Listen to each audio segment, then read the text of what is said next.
Hello, hello. Welcome to our weekly AI and search and AI broadcast that we do every Wednesday, 1 p.m. EST, to discuss everything that's hot in our industry. It's changing too fast. It is a very exciting time to be in the industry at this point, and we would love to share what we know and what can be done about everything new that's coming on. I do, first the introductions. I'm in Smari. I have been in SEO for 20 years. Hi, Todd. I've been saying that all for many, many years. Trust me, there are very few things even now that are happening that are totally new.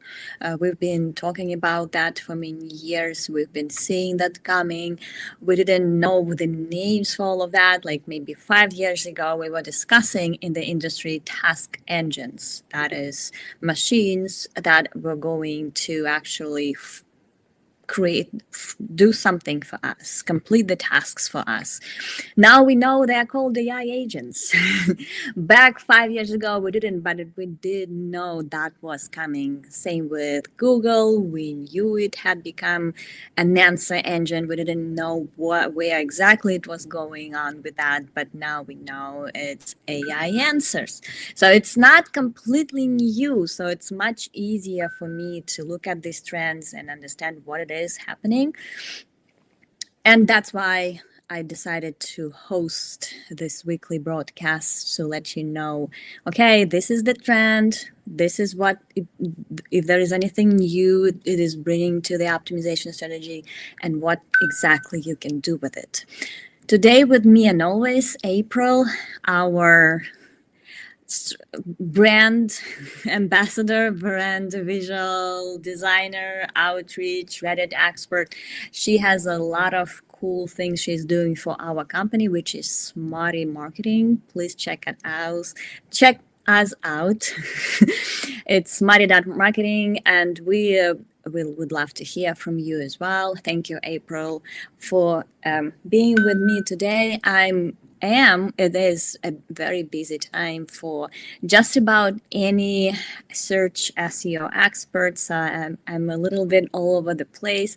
We do not miss any Wednesday, so even at times we have to make this broadcast a little shorter than we would love to.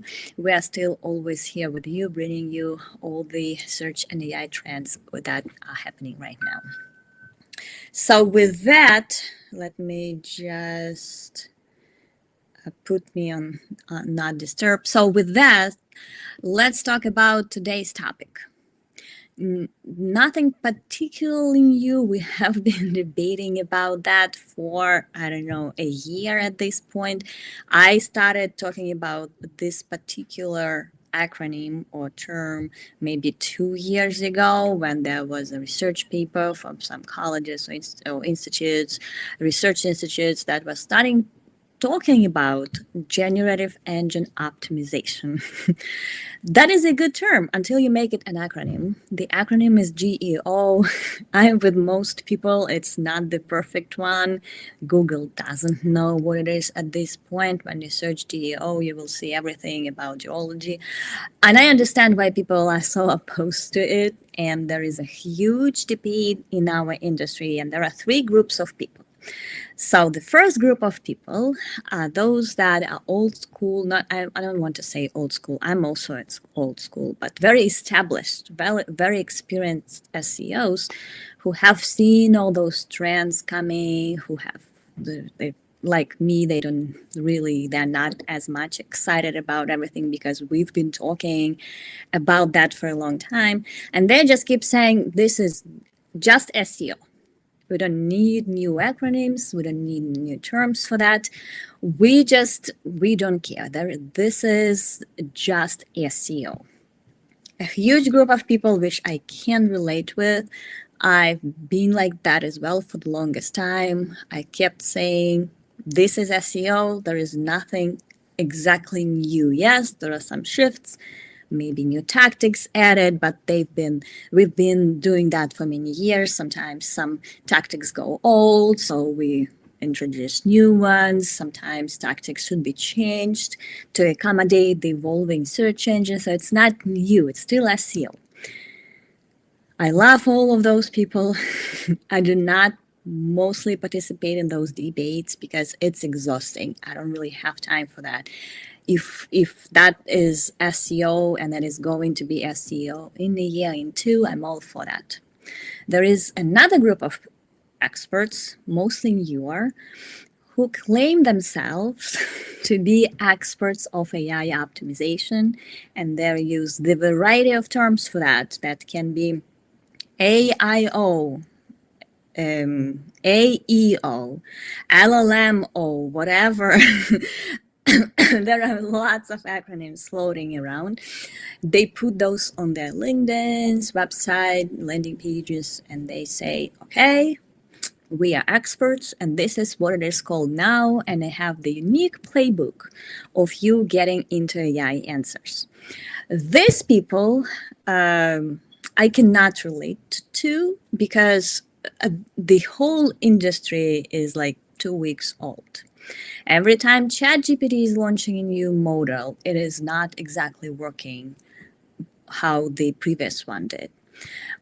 6 months ago, most LLM models were not searching. They did have that functionality, but it was not easy to get them to search anything unless you actually ask them to do that. They would get answers from their training data, they would give those answers, and people would keep interacting with them. Now it's all different.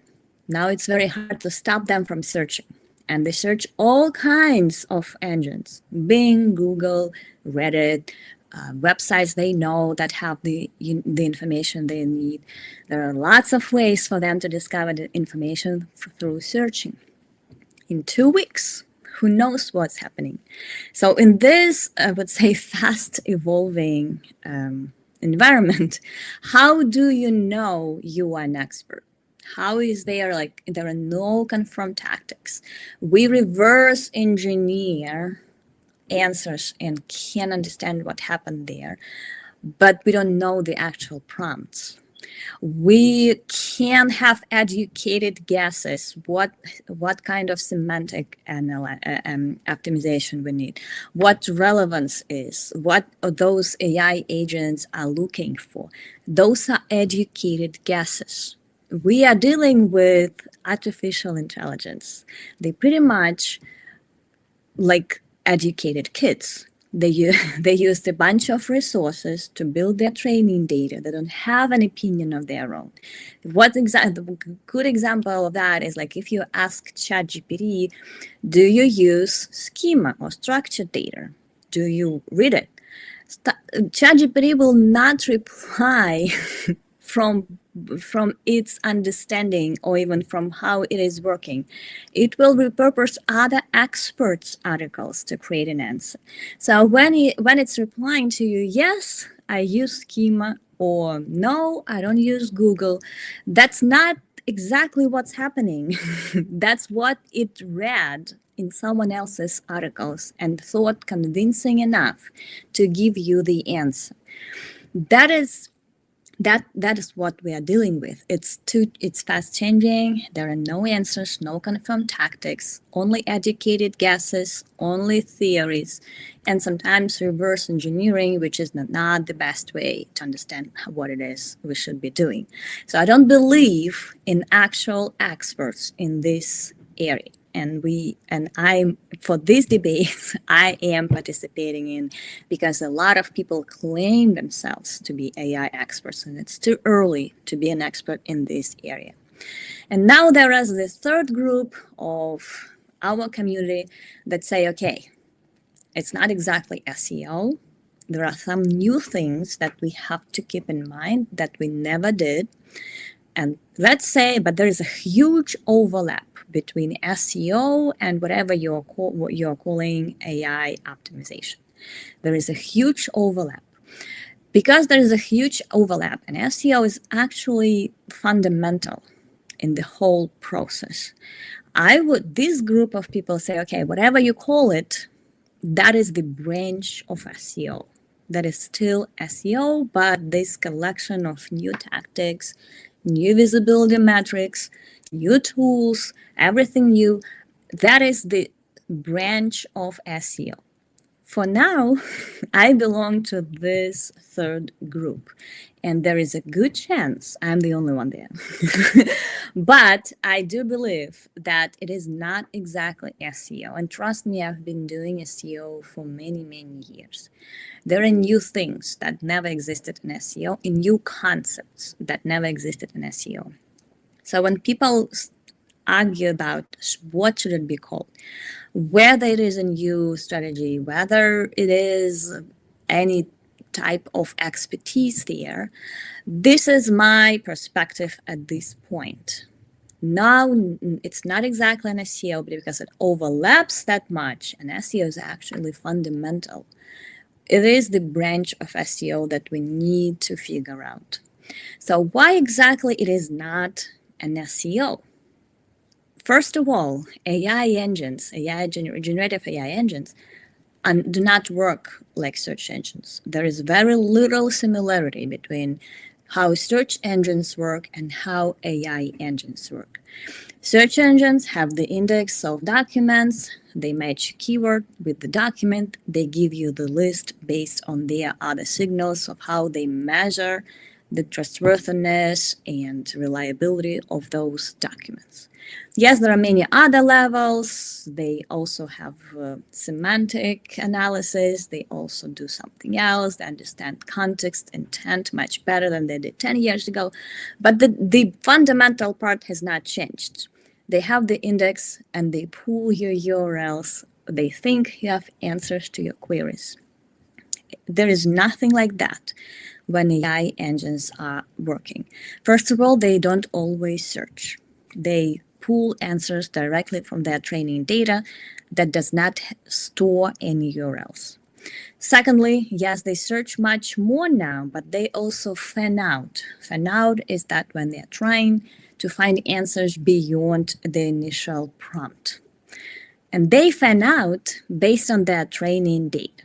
So there is still fundamental to be in that training data so that when they search for something like best sneakers for rainy weather, they know you as the brand that creates those. And that's how they fan out to research your brand and search for your name. Next, people do not exactly prompt the same way they search. And that is why Google, organic Google, is not actually competitor to ChatGPT or Gemini or even AI mode, because people interact with those engines in a different way. They give commands, they ask to complete the tasks. In very few cases, they are looking for answers to questions. They want them to do something. This is what the future of the whole thing is. That is why we used to call it task engine, is when someone is completing the tasks for us.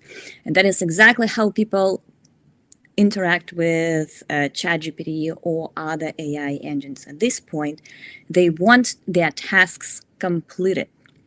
So they can say to create a code. They can say compare this brand to this brand. They can say anything like find me a restaurant that has very specific things that I need. Those are very specific. There is no way for us to know those prompts. It's not keywords. There's a variety of them that is different. There's no single. I didn't do any research, but from how I interact with Gemini or ChatGPT, there's no. I would never use the same prompt twice. It's always a different task. It's always something different. So there's no way for us to even track that. And finally, those AI agents do go to pages. They search for them, they go to pages, and they try to pull answers. At this point in the future, they will be also completing tasks for us, like buying stuff, adding things to the cart, registering an account. That is what they are doing. and making sure that those agents can actually enter your page and interact with that is a next level. It's not human browsers. It's not people figuring out your website. It's AI agents interacting with your website. So that never existed before. All of these four things are absolutely new to SEO. That's nothing we've ever been doing. There was knowledge graph, but there was no training data, which is much more complicated, less structured. We have to be in the training data to have visibility in AI answers. We have to make sure AI agents can interact with our pages. We have to make sure we know how those AI agents are searching and whether our brand or something associated with our brand is always there to where they fan out. There are all sorts of new things that AI engines brought to SEO. While SEO is still, of course, fundamental, you need to have organic rankings to be visible, to be a well-known brand. There are very few brands that are not in Google search results, so we do need to be there. We do need to make sure that our pages are indexed or our local businesses are in Google Maps or Bing Maps, whatever maps exist. It's all there still, and it's fundamental. Without it, it's very hard to be visible in AI answers. But there are many more other levels to what you need to do to be in the answers, to be cited in the answers, and it's not exactly SEO. This is my point of view. Of course, I do welcome other opinions. I do not promise I will agree with them. But I do love all kinds of perspectives, and my opinion has been changing in these 2 years a lot, of course. And I was also saying, no, it's just SEO. And then the more the technology was developing, the more I was interacting with the technology, the more my opinion has been changing. So it is okay to change your opinion and not to actually be very stubborn about that. With that, please subscribe, and smarty.com is where my newsletter lives. And I think it's been 2 years, exactly about 2 years since I started it. And you can see those changing opinions. I do not delete older episodes just to show you the evolution of the whole thing. And I think I was one of the first ones to cover that GEO research paper. It was 2 years ago at least. So there are a lot of archives there showing you how that has been developing, but it also shows where we are now. And I'm very up to date with all the other changes. I actually started my own subreddit to share the new tools, new studies, new research. You can find it in my newsletter, or you can search for it, SEO for AI. I'm not sure if it's showing up. It's like, I don't know, 3 weeks old, but it's already pretty active and pretty useful because I make sure to only allow updates there that businesses could find useful in their SEO for AI strategy. I'm sure that my team will be posting comments with the URL. Please join SEO for AI on Reddit, and please subscribe and smarty.com if you want to know what it is going on in our industry. With this, again, we are a little bit short on time today, so I would let April to ask a few questions from the audience or from herself, so that we can wrap up on time here. Go ahead, April. Sorry, I was just trying to get the URL for the. Oh, yep, I could see that. I was trying to talk more to let you do that, but I ran out of words. Julie's got it. Okay, thank you, Julie. So you mentioned in the newsletter that it's important to make your site crawlable by AI bots. Like, how do you make sure it's easily crawlable? There is no way, to be honest. Like, you have, and it goes back many years ago. I think like it's been 10 years since we stopped caring about how easy it is to render the pages, because we were spoiled by Google bot who could do anything, complete the forms, render JavaScript. It was very, very good at handling very heavy pages, very challenging pages. Now, what my suggestion would be to make it as light as you can in all kinds of Flash, JavaScript, everything new that is Ajax. And just make sure it's not blocked in robots, because a lot of content management systems at some point blocked AI bots in robots.txt file by default. I'm not sure how many people were aware of that. So just make sure it's accessible to attack through robots.txt, and make sure you see the JavaScript free version of your site, so that you can, at least there is a chance. There is one thing with different models, different AI agents accessing your website. First of all, it's not usually they would actually go to the site. This is very resourceful. They don't have time for that. Gemini would access Google's cache or index in most cases. Some of them, like Perplexity, I've been sharing all these experiments and tests in my subreddit, so you can find them there. Perplexity was using a third-party browser to access a page. Sometimes there are logs showing you, server logs showing you exactly when AI agents loaded your page. But in many cases, there is no trace, like it's not even trackable, because they could access Google Cache or something else, some other snapshot of the page. We've been seeing a test where ChatGPT was only looking at Google search snippet and not the page itself. So it's still very, very unpredictable. There are higher chances if you visit the page and it loads the HTML of what matters, you are good enough. They will not look underneath tabs. They would not do those collapsible FAQs that are there, that are everywhere. They will just render the HTML in most cases, if they even go to your page. So it's still very hard to tell. Really great Yeah. question from Julie. Do you think it's more valuable to focus on SEO over GEO if your goal is to increase traffic to your website? There are a few levels to this question, and I will go one by one level at a time. First of all, SEO is still fundamental.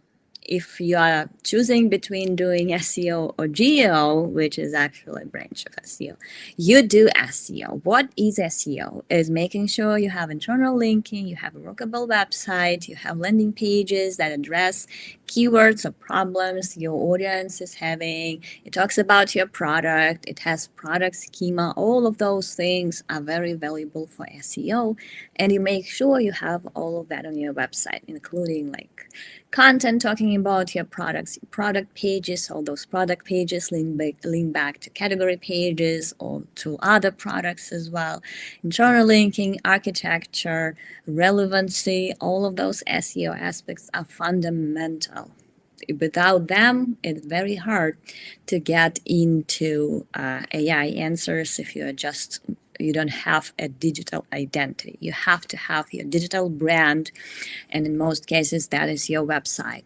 We're not talking about like Instagram creators or things like that, but for most brands that our clients, e-commerce, retail, SES, and all of those have to have a digital brand. And that all starts and never ends, but it starts with your brand, with your website. So SEO is fundamental. There is no choice between SEO and GEO, because SEO comes first all the time. Now, if your goal is to increase traffic to your website, that is the next level of this question, which I would strongly advise, recommend anyone that is interested in being findable and being online overall, is not focusing on you anymore about human traffic, especially if, well, again, some know that I'm always mentioning here, we're not talking about publishers, those that broadcast news, useful tutorials, product comparisons, affiliate driven publishers, or ad driven publishers. I don't have answers for you. I've been saying that for at least a year now, or maybe more. Ever since helpful content happened, I was like, okay, if you are a publisher, maybe you have to change the way you make money because it's all going downhill. We lost from 50 to 70% of traffic, which was also very well predicted before AI overviews were launched. Now they are global. There is also AI mode. Very few people click any links on those AI reviews. Everyone lost traffic. Now at this point, both ChatGPT and AI mode are not as well adopted as search engines. Google people still go to Google to search, and they go to ChatGPT, Gemini to complete tasks in most cases. AI mode is the next level of Google stealing even more traffic. Keep that in mind. If AI mode becomes more prominent, right now it's a separate tab, but we know Google is very, very actively promoting it in many cases. They would invite people to continue their search in AI mode. They would show a pop up. There is also now a button you can click instead of searching, you can go directly to AI mode. They are getting very, very aggressive at pushing it. And in other news, they are also promoting, they're now pitching their biggest advertisers ads in AI mode. And the ads in AI mode, and this is something I also mentioned, covered in my subreddit, is those there are no competitors. Like someone is searching for like how to cook tacos at home, and you will see the ad of a taco restaurant with no organic links there. Yes, you will see that little panel of all those URLs AI mode used to create the answer. But there is no organic visibility for brands unless you are an advertiser. This whole thing is going to steal even more clicks. And I said that even like previously is that maybe if you are a brand, you don't want to use citation. Of course, you do want to use citation, but you don't want to focus that much about that being cited because very few, let's face it, have you ever clicked a link in ChatGPT or AI mode? Very seldom. I usually do that just because I'm curious how they pulled the information from exactly that page. So I do that for professional reasons, but not because I need those links. So that will be another huge fall of traffic. You want to be in the answer. You want to be part of the solution. That is optimizing for AI. We don't know if there are going to be links at any point, if they're going to be clickable mentions. Right now they are not. They're just mentions of the brand. But this is what drives the buying decision, not the citation links. If you want to sell, you want to be part of the answer. So to answer this question really quickly, SEO is your focus, but start thinking about the future when you do not have human clicks. And those are agents actually searching for you and then buying from you. And we will be losing even more traffic. So increasing traffic should not be your goal in most cases. With that, we'll answer more questions next week. We do have to run. Thank you so much. Again, subscribe and smarty.com to know what we are talking about next week, Wednesday, 1 p.m. EST. See you all there. Hi, everyone. Bye. Bye. See you next